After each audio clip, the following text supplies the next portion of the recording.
Welcome to ফাটাফাটি exam blog. আজ বেরিয়ে গিয়েছিলাম মনে সাহস নিয়ে পেছনে বাস খাওয়ার উদ্দেশ্যে। ওয়েদারটা জাস্ট দেখো, পুরো শান্ত। তারপর চেপে গেলাম বরযাত্রীর গাড়িতে। ও ভুম ভুম করতে করতে চলে এলাম চন্দ্রকোনা বিদ্যাসাগর মহাবিদ্যালয়। তারপর প্রবেশ করলাম বৃন্দাবনে।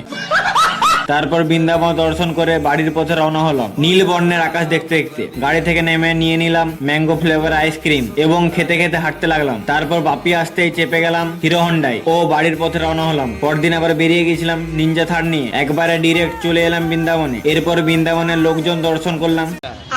তারপর এক্সাম দিয়ে বেরিয়ে গেলাম বাড়ির পথে রাস্তা দেখতে দেখতে। পরদিন আবার চলে এসেছিলাম, বাট আজ লোকজনের সংখ্যা একটু বেশি ছিল। তারপর এক্সাম দিয়ে ডিরেক্ট বাপির গাড়িতে চলে এলাম আমার বাসস্থান যাওয়ার উদ্দেশ্যে। পরদিন বেরিয়ে গেছিলাম, আবার চলে এলাম গেটের সামনে। দেখি এখানে ফ্রিতে চোখ দেখানোর ব্যবস্থা আছে।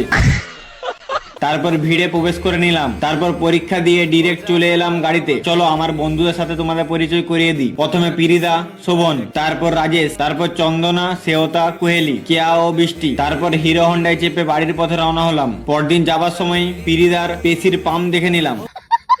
তারপর লাস্ট এক্সাম দিয়ে কলেজ গিয়ে একটু এক্সপ্লোর করে নিলাম। আমার তো পার্ক মনে হচ্ছিল। তারপর ভলিবল গ্রাউন্ড দেখে নিলাম। তারপর কলেজটিকে বাই বাই করে বাড়ির পথে রওনা হলাম। রাস্তায় মজা করতে লেগে গেলাম। হঠাৎ দেখলাম মিঙ্গেল পাখি, শুধু আমি এখনো সিঙ্গেল। সাইডে সবুজ ধানক্ষেত দেখতে দেখতে চলে এলাম বাবা বসন্ত রায়ের মন্দিরে। আমি আমার বান্ধবীগণ হেঁটে হেঁটে ভেতরে প্রবেশ করলাম। শ্রাবণ মাসের জন্য এখানে কত রকমের দোকানদানি বাইরে থেকে এসেছে। এই দেখো বাবার মন্দির। যাই বলো, এখানে এলে মনটাতে এক আলাদাই অনুভূতি এনে দেয়। এইটি হলো বাবার মন্দিরের কাউন্টার। সাইড দিকে এই বাবার মূর্তিটি আছে। এখন এখানে এক আলাদাই শান্ত পরিবেশ। এদিকে আমার বন্ধু বডিগার্ডের কাজ করছে।